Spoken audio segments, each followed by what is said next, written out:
Hey guys, and welcome back to the Nashville Pokemon League Minors Power Rankings, and this is going to be our Week 6 Power Rankings. I am, of course, BM, and joining me today is my lovely co-host, Genius. Yo, what's up, guys? GeniusX here, and today me and BM will be going through week six of the NPL Minors Power Rankings. And without further ado, let's hop straight into number 16. So at number 16, we both, I believe, have the Bullet Punch Club and Uzi. Mm-hmm. So I want to go ahead and start talking about Uzi. Yeah, the first few of our Power Rankings, I believe my 16th to 14th are just the 1 and 5 teams that are currently in the league. The reason I put Uzi down way below in 16th or in last is because he lost to the team that didn't have a win at the start of the week, and that to me says a lot.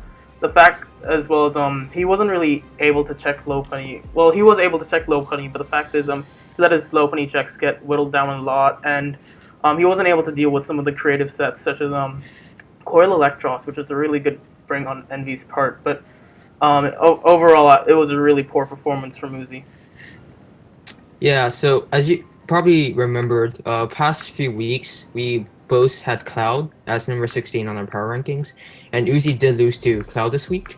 And although Cloud didn't bring his low tier mons this week, I feel like Uzi didn't really prep to or play to the extent that he used to play at previously, especially because of the fact that there were a lot of options for him to stop the low pony both in prep and in game, such as something such as a Thunderwave Klefki during prep would have allowed it to be able to deal with the low pony better over a move such as Toxic.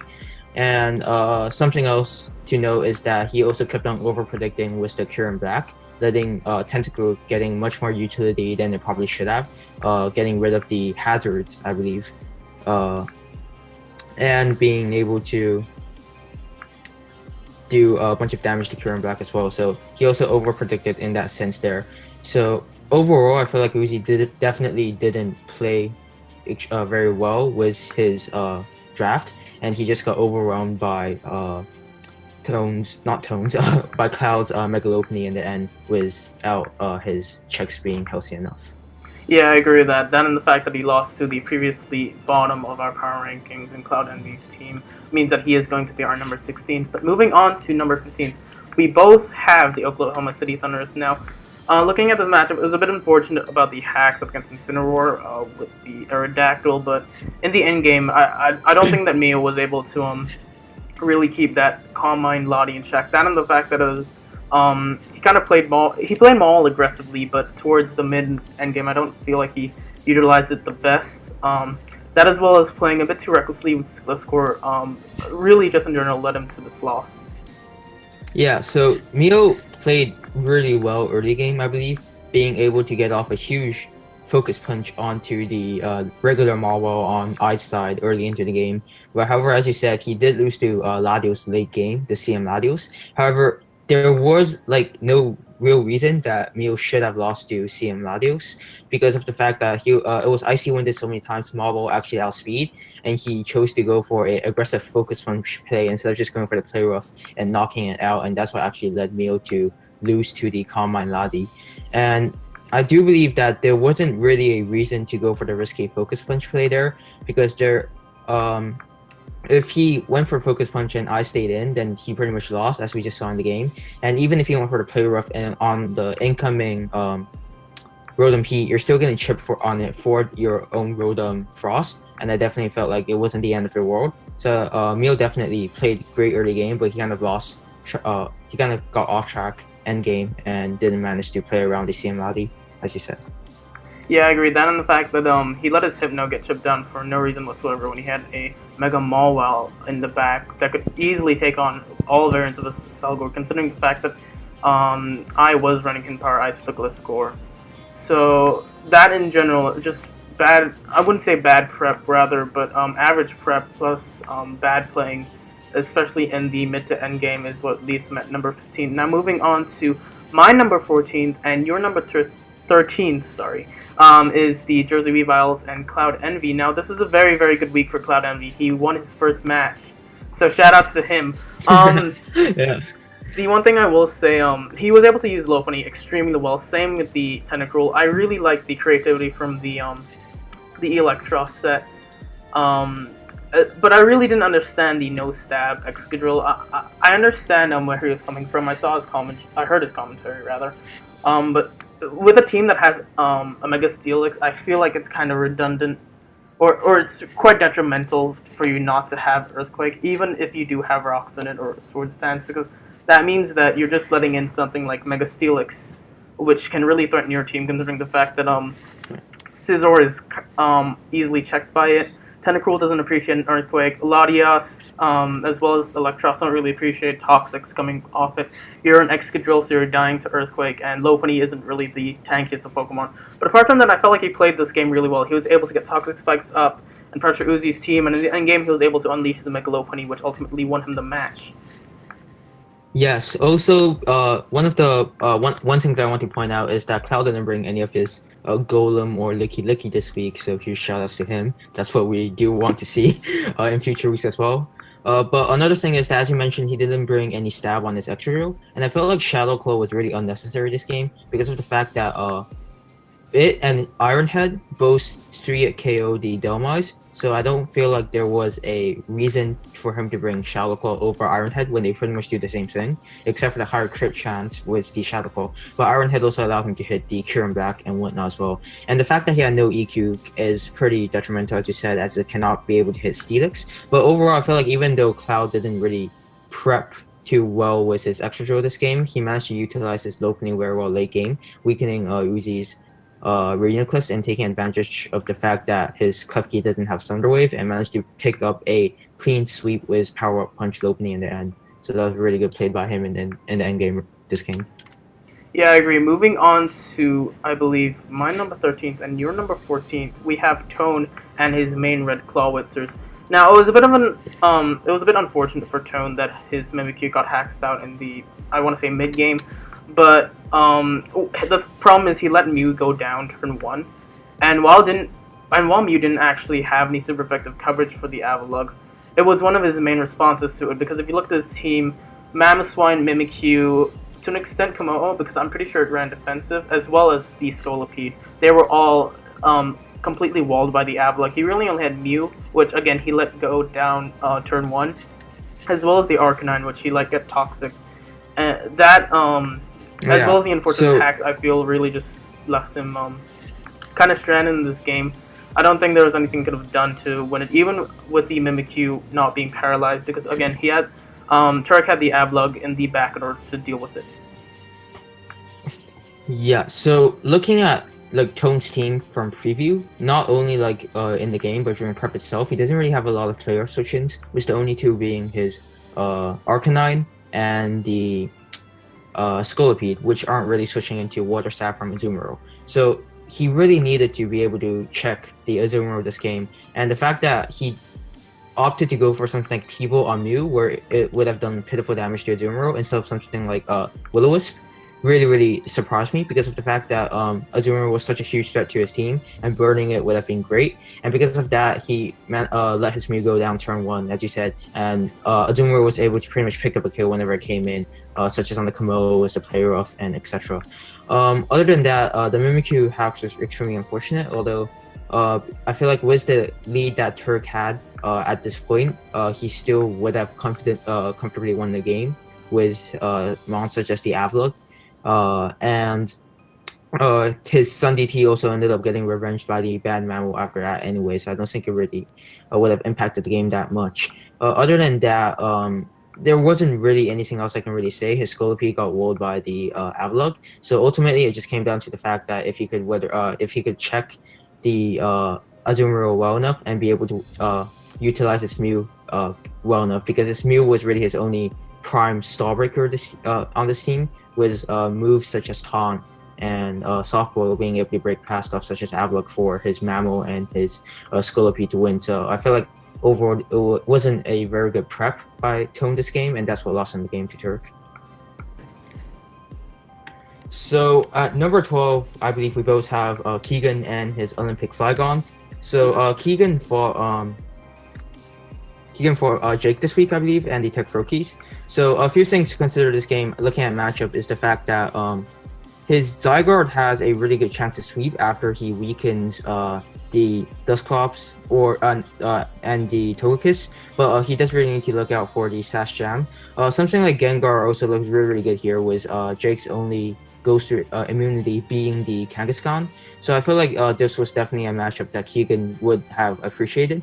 So going into the match, a few things that I need to know is that Keegan sacked his Skarmory for really no reason at all this game, bringing it on Garchomp, going for the Stealth Stalks, and proceed to go for the Defog after, and then taking 89% from the Fire Fang, and then warring the Garchomp out. So that trade was really something that Keegan didn't appreciate because he needed the Skarmory to pretty much beat the Togekiss slash the Alakazam, or at least switch and pivot in on the Air Slash.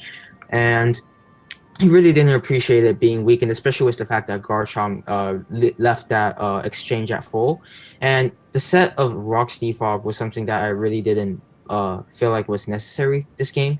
Rocks was definitely a good bring, but I don't feel like you should have tried to fit both your Hazard option and your removal on one Mon, because that just meant that you took unnecessary damage and there was absolutely no point of it.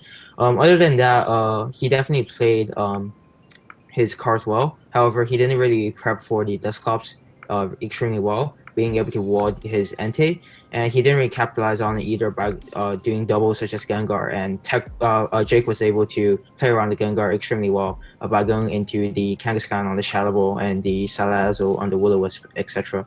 Other than that, he tried to set up with his Zygarde as well late game. However, Jake was able to keep his Sash Alakazam still intact, and ultimately that led to the fact that Keegan wasn't able to play his early game well enough to weaken Jake's checks to the point where his sweepers or cleaners, such as his Zygarde and Yamega, was able to clean up the game. So definitely, I felt like Keegan could have played this game better by using better doubles with his Gengar, because that was his main wall breaker, and by playing the Skarmory better, because something like Rocks could have been huge against Jake's team, being able to whittle down Salazzle, Dusclops, and the Togekiss. So, yeah. Yeah, I agree with those sentiments. I believe he could have ran Rocks on the Diancie instead of on Skarmory. That would have been able to make sure that his Skarmory could have ran another move. That, as well as him setting up with his Zygarde too early, especially since there's an Alakazam still on the field. And to me, that screams Sash Zam with counter or his Power Ice, as well as something like a Togekiss still there on the field. I don't feel like Keegan played this match too well. I feel like he did have some threats that threatened out Jake's team, such as the Gengar, but he wasn't able to utilize that the best, even when the Kangaskhan was gone. And that's what I believe lost in this match. Now, moving on to my number 11 and your number 10, we have Carney and his Vancouver Stealth Rockers. Looking at this matchup, Carney brings, I wouldn't call them memes, but rather his lower tier picks in his Volbeat, his Maractus, and his Alolan Doug trio, as well as his Blacephalon and his Necrozma, and of course his Lone Muck. I felt like Hobo had a really good strategy going into this. I felt Hazard stacking was pretty decent up against Turbo's team, because he only really had Latios in order that could Hazard move. And that, again, was being trapped by Alolan Muck, so that could be punished for removing hazards, unless it was something like Fulber. But really, I felt like he played this alright. Volbeat came in really, really clutch, being able to dodge things like Stone Edge from the Crocodile, as well as being able to fish for power hacks and eventually, wall out the pincer. And it was a bit unfortunate how he won this match, because he did have to end up going for hacks up against the Megaladios. Sorry, that would be broken. But Megaladios with the Z Sandstorm, Alolan Dugtrio, as well as the Thunder Wave from the Volbeat. But he was able to win this match and was able to now go 2-4. And I feel like I feel like definitely this game Carney could have bought a better team, as you said.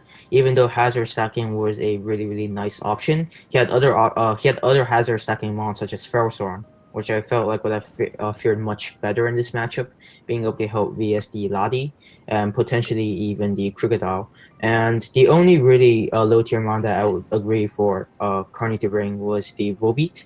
And as you can see, it did a lot of work this game because something like Tailglow Pass into a Rock Polish Necrozma could have been extremely threatening to Turbo's team. And other than that, I feel like Carney could definitely have bought his Mega Gardevoir, which sat on his bench for this week. Because if we look at Turbo's team, his only Hyper Voice switching was Heatran, which didn't appreciate something like a Focus Blast or HP Ground at all. So definitely something I felt like Carney could have bought over like Maractus or Alolan Trio. Other than that, he really had to rely on Power Hacks and whatnot to be able to win this game and flinching down the Latios. But ultimately, I feel like the pressure with the spikes from the Maractus was huge because it was able to weaken down a lot of Turbo's team. But other than that, definitely could have played this one better. He also didn't really bring any for the potential webs from Turbo side, which kind of hindered him because his well, it actually really didn't hinder him that much since he most of his team was pretty slow. But yeah, so ultimately I feel like Carney could have bought a better team, but he did play pretty well with the situation he was in, being able to take advantage of the Thunder Wave and whatnot to be able to beat Turbo in the end. Yeah, I agree. Moving on to, I believe, my number 10 and your number 11, we have John W. and his Indiana Keldeo. Now, early game, I think John played really well in the match. He was able to utilize Kyurem really well. The one thing I will mention, though, is that he should not have let his Diggersby get massively chipped, considering the fact that that was his only electric immunity. Otherwise, Jolteon would be able to vault out easily up against it. As well as that, he also let his Metagross get knocked off. However, he was able to get spikes up with the Diggersby, as well as rocks up with the Metagross. However, a crucial turn in the match, I feel, was when he decided to, I think, very dumbly switch his Mega Gallade in on the Aromatisse. Now, I'm pretty sure he was trying to play really aggressive with that, and it was quite unnecessary from him. He didn't have to make that play, and okay, really, that's So there's probably some further explaining to do on the Mega. I was actually talking about why he made that Mega Gallade play, and the reason he actually made that Mega Gallade play was because he had Encore on his Mega Gallade, but he completely forgot about Aromatisse's ability, which yeah, I that was believe what I is was called going to mention. Flower Veil, which prevents all moves such as Taunt and Encore from the opponent. And John completely forgot about this, and he tried to go hard into Gallade to predict a status or a protect or a wish, and he ended up taking 68% on Gallade, and he was chipped, and he nearly, and if he tried to encore the Aromatisse, that would have been in an even worse situation for him. But other than that, he also brought no Ice Beam or no Stab Cure, and he brought mono Earth Power, which I felt like wasn't the most optimal step for this game because of the fact that Owen does have a Tangrowth, and his Kyurem was actually hard rolled by Tangrowth. So other than that, definitely John played very well early game, but I felt like his really interesting sets this game, and the fact that he couldn't remember the mechanics as well as everyone else kind of just led him to lose the mid game and just go down and couldn't break Owen's bulk in the end. Yeah, I agree. Some things like Sword Stance Diggersby, they were actually really good for breaking his Owen's team. But the problem is he had something like Choice Scarf Victini, which was able to easily revenge kill it, or could have revenge kill it. And yeah, he started off well in the match, but ultimately he just fell over, and that's what lost him this game. Now, moving on to both of our number 9s, I believe. It is going to be the LA Venus and Illusion. Now, looking at it from face value, Infernape put in a lot of work up against Techno's team, just because Techno's team really doesn't appreciate switching into physical fire types. Something like a choice ban. I believe that was a choice ban in Infernape. I'm not too sure, but it was. I don't know. I'm not sure. I don't remember either of their sets, but yeah, go ahead. I feel like it was definitely offensive Infinite. Yeah, it was certainly offensive. That's why I did it was 70+% to a Sylveon. But yeah, the Heracross up against the Buzzwole, that was really unfortunate for him because if you look at if you had looked at Techno's team, he really didn't appreciate A+2 Mega Heracross. I don't think any team does, but I wouldn't blame him for not realizing the bounce. But at the same time, I felt like getting up an SD that early into the match, it would have been what, like turn 5 or 6. I felt like I was just playing a bit too aggressive. Then the fact that from the middle to end game, Mega Venusaur was just able to tour around with his with the Pokemon that he had left, such as his Empoleon, his Slowbro, his Coco, all of which could easily be checked by it. The Staraptor was really the only thing that wasn't checked by it, but that was able to just sit in front of his the rest of his team and just basically wall it out. And I think that's what lost him this match. He played a bit too aggressively in the Mega Heracross, and by the time he reached the mid to end game, he really didn't have much for the Mega Venusaur. Yeah, definitely. But honestly, if I was Illusion at a spot, I would probably have gone for the SD on the Steelix as well. I feel like we really couldn't blame Illusion for that. His Heracross died to a powerful bounce from I agree with that. Yeah.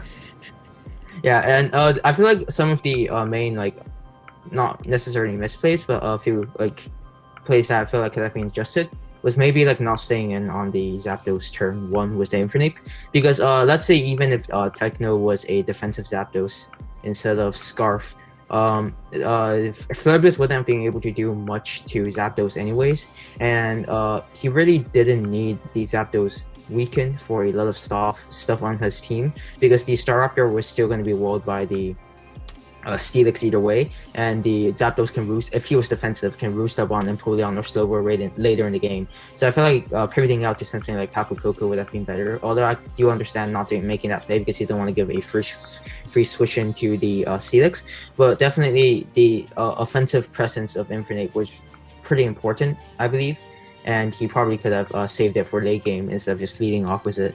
Other than that, he's lost his his Heracross really early in the game, and that's definitely what lost him the game in the end game, because he wasn't able to break down Techno's defensive core after that. So yeah, ultimately I feel like Illusion didn't really play bad this game. He just got caught off guard by Techno's not Z bounce, but Power Herb bounce Buzzwole. Yeah, I agree with that completely. Now, moving on to my number 8, and I believe your number 7, we have Hiker Toad and his Boston Boulders. Now, for the most part, Hiker was really in this match. He was going toe-to-toe with Season, but I feel like once the SD Weavile was revealed, he just fell over. I believe Weavile got, what, like 5 or 6 kills? It completely swept Hiker's team. And the thing is that he let things like Celesteela, the Rotom, I don't believe the Alolan Persian, because I believe that just got one-shotted by +2 Icicle Crash, but he let some of his key walls get chipped down. Things like getting the Zoroark paralyzed by the Clefable, as well, that I felt like that was really poor. I understand that Zard can easily switch into a Clef, but I would personally be fearing the Thunder Wave. I'm pretty sure we all would be fearing the Thunder Wave from Clefable, since it's very notorious for running it. But yeah, I felt like just in the end game, he was able to. He just fell over to Weavile. Yeah, definitely. I feel like looking at like Hiker's matchup, he really didn't have a lot of switch-ins to Weavile from the start, with his only like revenge option being like Terrakion, like Scarf Terrakion, or something like a Cobra Uxie with T-Wave. But other than that, he really couldn't beat Weavile extremely well. He had to be like Fist of Steela. So the fact that he wasn't really able to preserve his Steela very well early game, letting it get powered and chipped down by rocks, and Milotic in the end just cost him the game, because SD Weavile just went in on Hiker's team.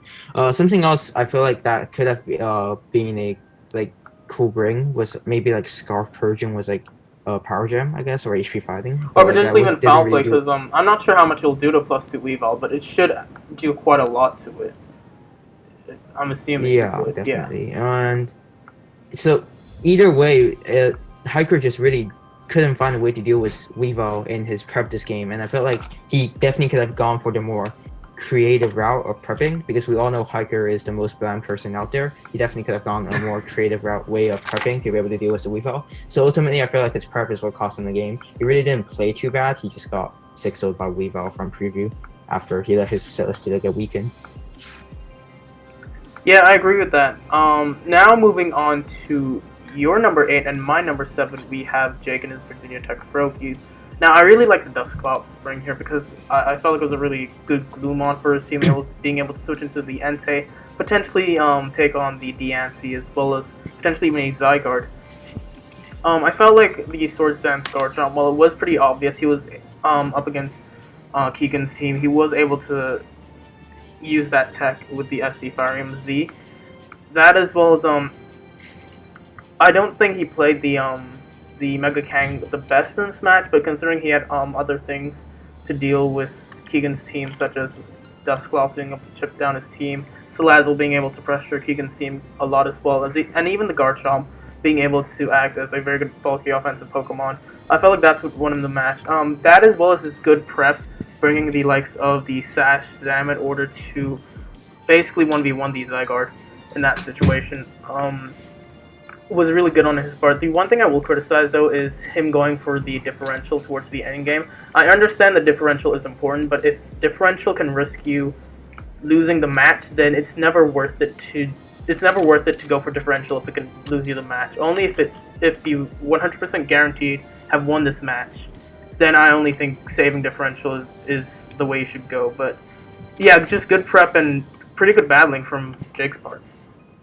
Yeah, definitely. And I feel like he played around a lot of Keegan's threat really, really well early game because as we said before, his Gengar was definitely one of the largest offensive threats to Jake's team this match, and he was able to play around it extremely well, being able to manipulate the Wisp and the double into Garchomp and the Diancie and etc. It was putting on a lot of pressure early game. And even after his only Shadow Ball immunity went down, he was able to preserve stuff such as the Alakazam alive to be able to tank 1,000 arrows from the +1 Zygarde and revenge it with a HP Ice. Other than that, I feel like at the end, as you said, you didn't really have to risk for the differential. But I mean, I do believe that the only way Jake could have lost was something like Sucker Punch Gengar. So like I don't know. Yeah. So I mean, technically, well, Sucker Punch on Gengar isn't a common bring, but if he was aware of Sucker Punch Gengar being a tech in his live comm when he was actually playing through the match, because I believe he mentioned it in his post comm, but if he was aware of it while he was playing the match, I don't think he should have risked it. Yeah, that's a good point. But ultimately we don't know because Miners conference is really really close. Maybe he needed a few extra differential. We never know. But ultimately he did play really really well this game. Being able to play around Keegan's threat and brought a really really good team to deal with Keegan's Mont as well. He was able to take out the Skarmory really early into the game, and in the end just clean up the game with his Salazzle. So yeah. Moving on to my number 5 and your number 3. This is our only big discrepancy because most of our discrepancies. Oh wait, no, I believe you skipped. Number 6. I'm sorry. Number 6. Yeah, that was just a brain fart on my part. But we have I and the Connecticut Cobalions, who are number 6 for both of us. Sorry about that.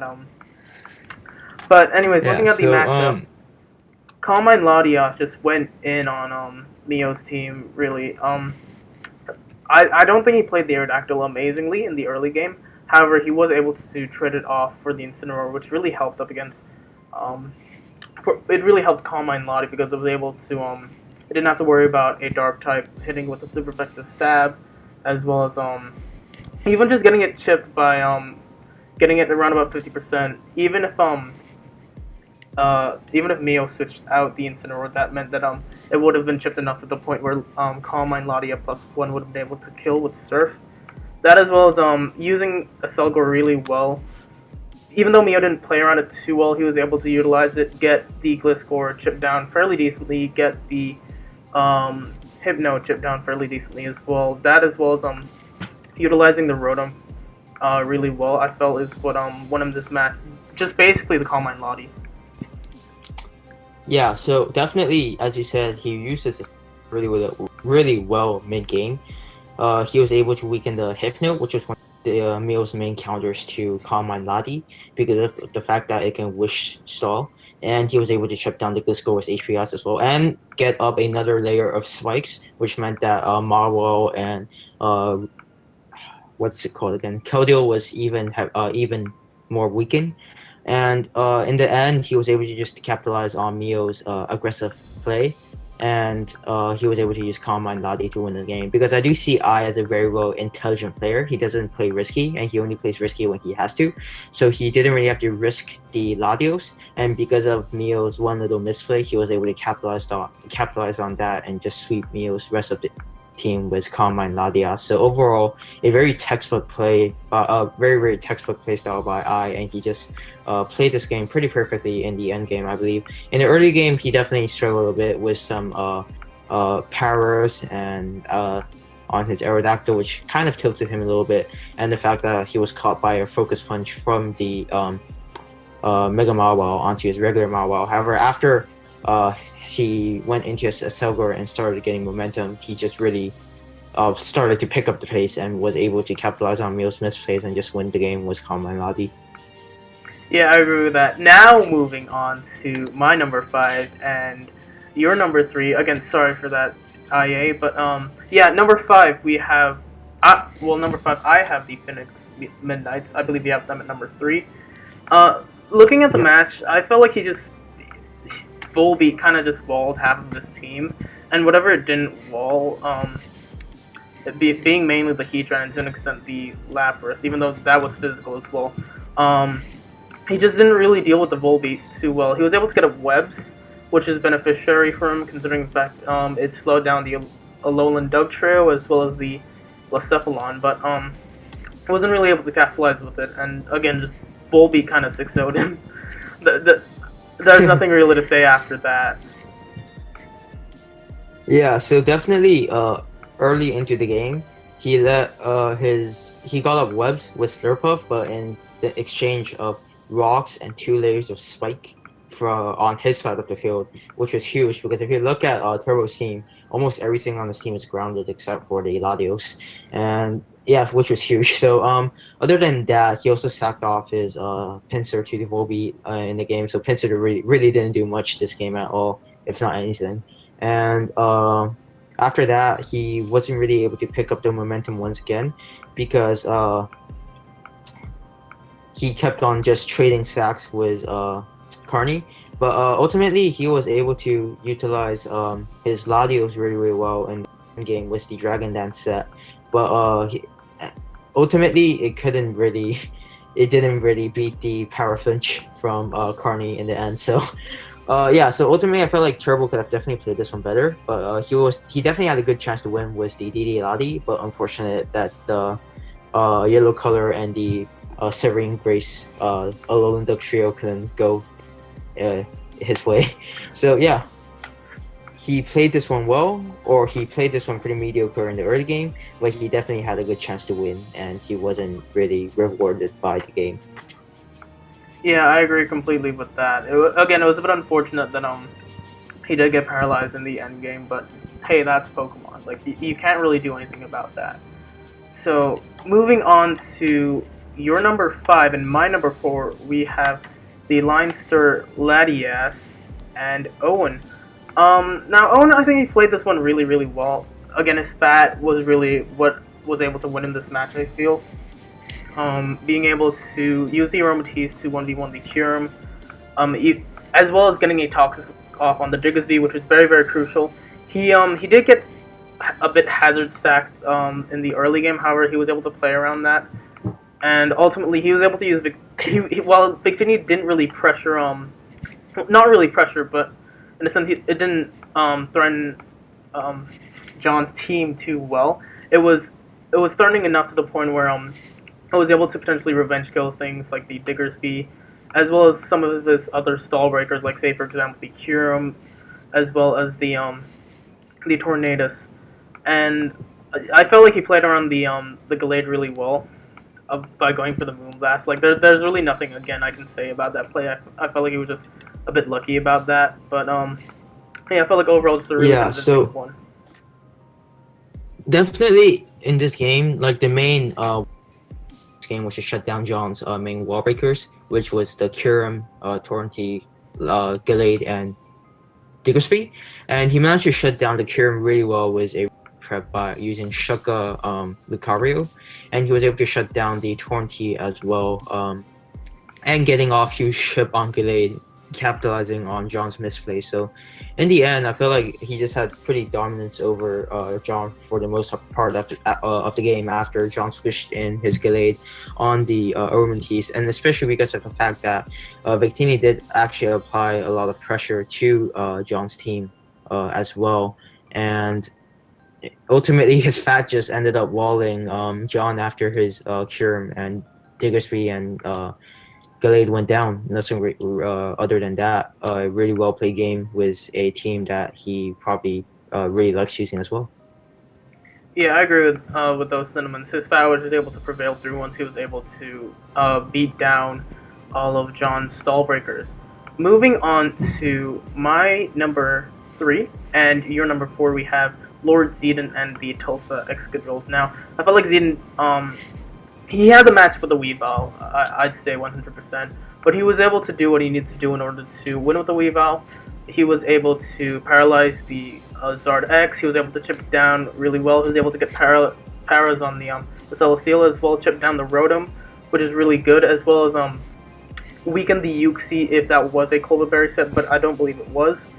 And he was able to capitalize on the Decidueye revenging his Landorus, which again was another huge threat for Hiker's team, because if you look at Hiker's team, it doesn't really deal well with something like a Smackdown Landorus, with his Earthquake resist being a Decidueye, which isn't really the bulkiest set. Oh, the bulkiest Pokemon, rather. I felt like the Whirlpool Melodic was a bit weird of a set to bring. I'm not entirely sure what the main purpose of that was. I think it may have been to trap the Celesteela, but I'm not entirely sure. It didn't actually end up working for him. Also, as well as that, I felt like he could have brought potentially competitive Milotic, because Marvel Scale is a bit redundant when you consider the fact that he's more than likely going for substitute up against things like potentially a Rotom or a Uxie that like to spam Will-O-Wisp and Thunderwave respectively.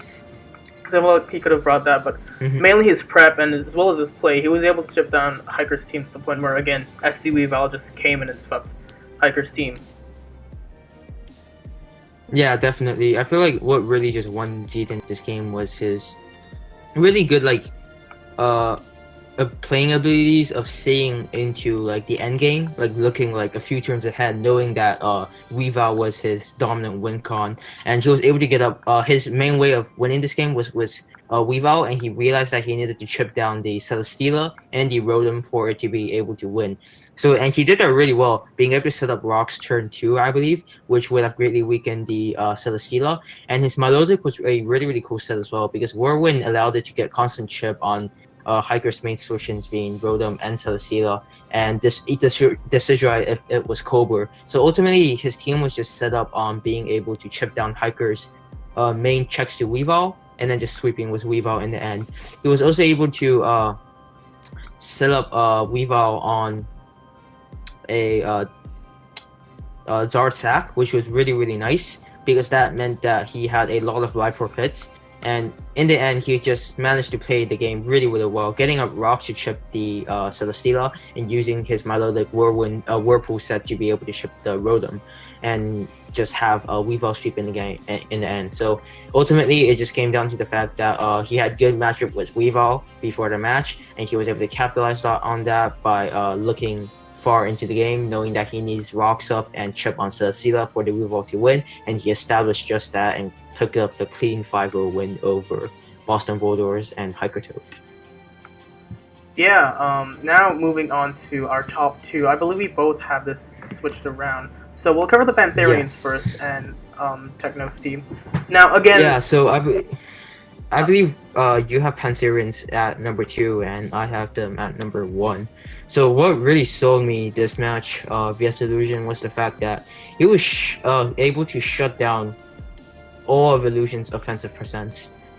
I keep on saying Z. Power Herb Bounce Buzzwole was an amazing bring, because as you can see at Techno's side, he really couldn't deal with a SD Heracross really reliably because of how fat most of his team is, with his only Mon that outspeeds naturally being Greninja, which couldn't really kill Heracross in one hit per se unless it was running like Aero Ace. So and Buzzwole of course outspread as well, and Zapdos, but if it was defensive Zapdos, it would have undersped. But he was able to use Scarf Zapdos to weaken Illusion's Infinite, which also put up a lot of pressure on Techno's team. And after that, after just weakening Infinite and just being able to catch the +2 uh, Heracross, he was just in a dominant position to win the game because Illusion couldn't beat Techno, and he couldn't really make aggressive doubles either because Rocks was up on his field. So ultimately, a really, really well played game by Techno, and really, really good prep as well, which is why I put him at #1 this week. Yeah, I agree with that. Making sure that the Infernape was gone, basically trading off Sylveon for it, was a real good trade for him. As well as not potentially, as well as nuking the Mega Heracross with the TNI special, basically meant that he was able to go on airplane mode for the majority of the match. He didn't really have to make any aggressive plays.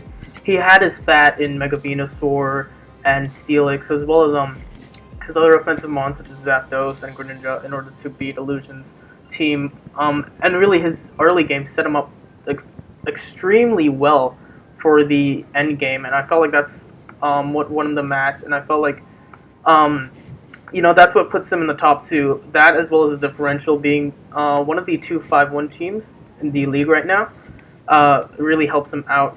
Now, moving on to my #1 and your #2, we have Turkey and the Toronto Luxrays. Now, what I really liked about this match was his ability to utilize the Azumarill quite well. Even though turn 1, I would expect a Will-O-Wisp to come out from the mute, he was able to knock that thing out. And once he did, as well as pressure the Komodo, as well as getting Toxic off on the Arcanine, he was able to basically wall out the rest of Tone's team with Avalugg, because Avalugg is a really, really bulky Pokemon. Like, it's extremely bulky. Yeah. So ultimately, I feel like the reason I put Turk peg below is because of the fact that I feel like he didn't really actually play too well, in my opinion, because on turn 1, I definitely wouldn't have risked the Will-O-Wisp from the Mew, because if he got Wisp, let's say in a scenario where he got Wisp by the Mew and he went for the knockoff, the Mew was able to basically Roost or Softboil saw the Azumarill because of the fact that its item would have already been knocked off and the Azumarill would have been burned, and that would have been one of its main threats out of the way for Tone. So I really didn't like that turn 1 play, even though it did work out for him in the end. Other than that, he also paralyzed Tone's Mimikyu, and even though I don't think it would have had a huge impact on the game at that point, Tone would have been able to take out the Sundress and potentially get off a huge Shadow Sneak damage on the Landorus or a Play Rough damage on the Avalugg, because Avalugg was already taking 25% from Rocks upon switching, and +2 Play Rough probably does around 40 or so. If Tone went out into something like the Arcanine after, he was able to force the Avalugg out by not spinning, and if Avalugg took the Play Rough, it would have been at around 35%, and if it came back in on Rocks again, that would have been at around 12 to 15%, which meant it was in range of the Scolipede. So ultimately, I felt like he definitely could have played this game better, I really didn't like how he played this week, but it did end up working out for him in the end, being able to knock out Mew turn 1, and he was able to shut down the Mimikyu with the power. So yeah, well played to Turk. His prep was definitely really cool, though, although we didn't really get to see the whole prep.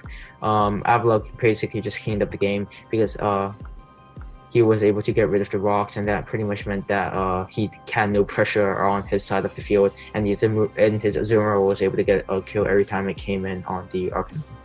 Yeah, I agree. The reason I have Turk #1 is because while his early game was certainly a bit more riskier with the Azumarill, as well as the Swords Dance Mimikyu, I felt like endgame, he just, like, basically once Mimikyu was down, he was in cruise control again, like his counterparts in the Pantherians. And again, it was a bit sad that we weren't able to see some of this other text. Like, I believe the Breloom set wasn't revealed. It would have been cool to see Silvally Grass go for outrage against something like the Komodo or the Mega Sceptile, but unfortunately that didn't happen. And again, Avalugg just sat in front of Tone's team and walled it entirely.